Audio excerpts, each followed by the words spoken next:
नमस्कार.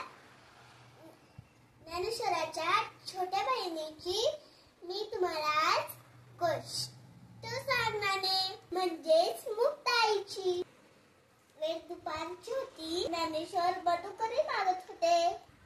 झोळीत थोडे पीठ होते. 4 भावांना पुरलेसे नव्हते,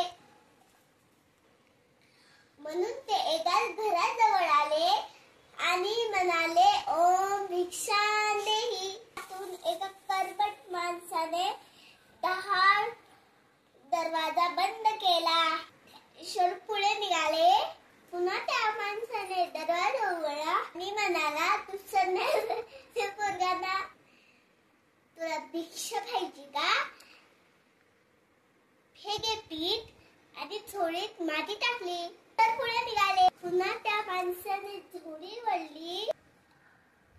म्हणाला, थांब, ह्या भाकरी घेऊन जा.